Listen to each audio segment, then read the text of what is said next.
Forest minister గా ఉన్నాను కాబట్టి నా దగ్గరికి కొన్ని కంపెనీలవి క్లియరెన్స్ కోసం అని చెప్పి ఫైల్స్ వస్తూ ఉంటాయి.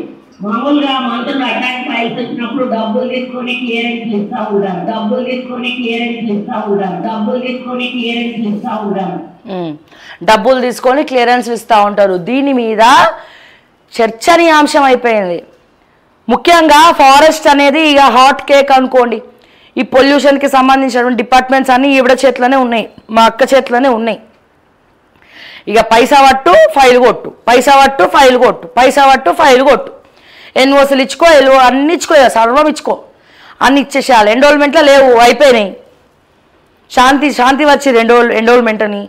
ఇప్పుడున్న మంచి మినిస్ట్రీ ఏంటి? ఫారెస్ట్.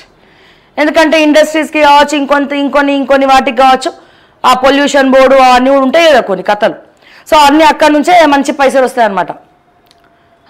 ఇక్కడ పొల్యూషన్ ఉన్నా లేదని చెప్పి రాయండి, సంతకం పెట్టండి, ఎన్ఓసీలు ఇవ్వండి. ఈ రికమెండేషన్స్ మీద తీస్తాం. త్వరలో అన్నీ వస్తున్నాయి డేటా. ఇక డేటా బయటికి వచ్చిందంటే టాటా చెప్పి పోవాల్సిందే. ఇక టాటా బాయ్ బాయ్ అని చెప్పాల్సిందే. ఇంకా ఈ వీటి మీద స్టోరీలు ఎప్పుడు చేయాలంటే ఇంకా పగడబంది. ఇప్పుడు లేవని కాదు, ఇప్పుడు కూడా ఉన్నాయి, సరిపోతాయి అవి.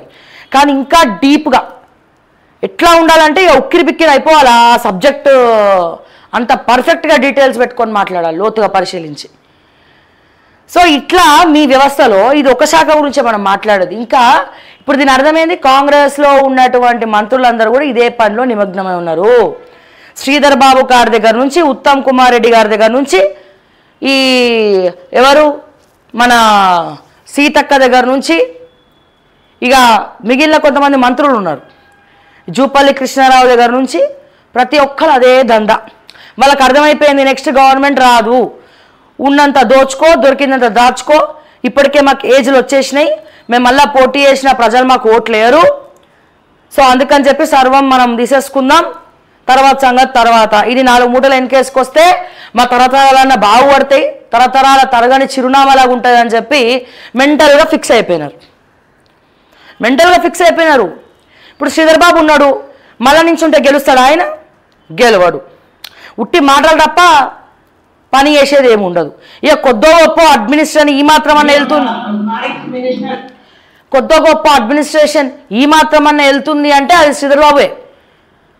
శ్రీధర్ బాబు వల్లనే కొద్దో గొప్ప పోతుందంటే. ఇక మిగిలిన కమిషన్లు, బల్ల కింద చేతులు, అబ్బో.